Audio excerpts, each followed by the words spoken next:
Hello, Farmerman 2013 here today. Today is the 22nd of May 2017, and here is a small update video of the Oliver 70. I haven't made very many videos. I've been kind of slacking on this project. But I did get the block completely out. I got the block out and got it apart. There's all the pistons. Yes, I know I broke the bottom of the skirt of this, the bottom of that sleeve, but the sleeves themselves were not worth a hoopla anyways. And that sleeve I had to bust out to get out, and I had to cut the dang rod off to get it out. Luckily, I found another Oliver 70 to rob parts from at my local scrap yard. So, for a nice cheap price, I'm buying a completely nice Oliver 70. And I'm going to pull the part. Well, it's not running or anything. It's just a nice parts tractor, and I'm going to pull the parts out of it and put the parts into this Oliver. I'm going to replace the transmission case on this Oliver and do a bunch of other odds and ends. I got a fuel tank to replace. I don't know about heads. I have to check that other head. I'm going to need a couple new rods. But that I don't think will be a problem with this other one. I can rob a couple rods, and then I'll have extra rods and stuff to keep around. I'm also going to pull the transmission gears out of my transmission. Hopefully the other transmission I get is going to be in good shape. I'm going to pull the transmission case apart on the other one. Or no, on this one, and then the other one I'm just going to slap the transmissions together and clean it out. And if it looks good, if it does no leaks or anything, then I'm going to go with it. Otherwise, I will later. Later on, I'll go through and put new bearings and stuff in it. Otherwise, if it needs it right now, then I'll go through and do it right away. But, yeah, as you can see, here are the pistons and the sleeves. I got the block cleaned. Excuse me. Here's a Reese Hauler project. Excuse me. A 1950 MD I'm working on for him. Anyways, here's the block from the 70. As you can see, I have yet to really clean out the inside of where the sleeves were. But otherwise, the block is in pretty doggone good shape, I think. I haven't found any cracks or any breaks or anything goofy yet. I'll take it on my stand here and we'll flip it over. Oh, here's the serial tag.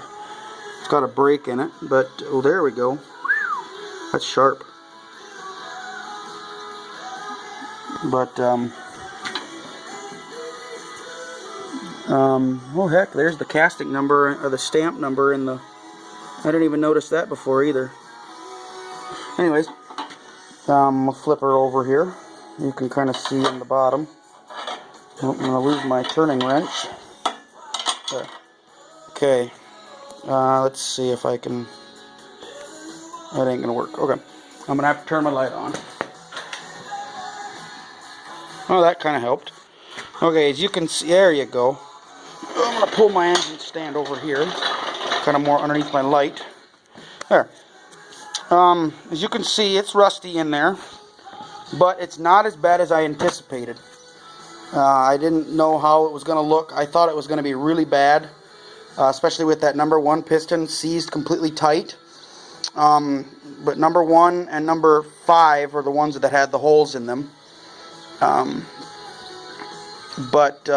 Otherwise, I got the sleeves all pushed out or driven out with my rubber or my 3-pound. I got a 3-pound hammer around here and a block of wood, and I knocked them out, and once they slipped, they came out because they were, of course, wet sleeved. So but yeah, you can see everything looks pretty decent. My bearings in here are gonna have to be replaced. I went through and cleaned the camshaft up. That had some rust in it. So here's the crank. As I pulled it out, it's got some pretty good wear right here where that main was. Let's see, I'll set it down. There, okay. This one didn't have, the number 1 didn't have too much. Neither did number 2. The main for 3 is pretty, it's got a nice lip there. This one's pretty clear. Yeah, they've all got a nice lip in them that I can feel. So it's going to have to be turned, I think. I'm hoping it's only 10 thousandths on the mains and on both of them. But if they got to be 20, I guess they got to be 20. I have found rod bearings up to 40 thousandths turned. So, but then I was working on the camshaft. I got the camshaft out. I've got it all wrapped up real tight because I got it clean actually. It was rust coated. I'll have to take pictures of it when I get it out of there. But it was rust coated. It wasn't a complete rust bath. It was no worse than the rust on here. But it needed to be cleaned up, so it got cleaned up. And then I found in the keyway, the half moon key that fits in the cam gear, the cam drive, was worn because I could take the gear and wiggle it, turn it on the shaft a little bit. It had a little leeway on the shaft. Well, I got the shaft, got it all apart, and if I can get the key out of my pocket here, this is what I got. This is what it looked like when I pulled it out.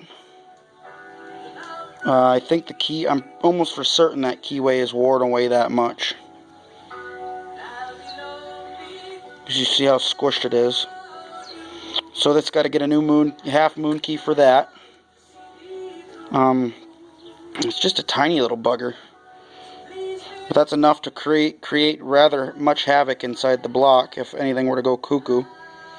And then I was working on the timing mechanism, or on the governor drive, on the governor, and I noticed that it was worn a little bit too. This key isn't in bad a shape as the other one.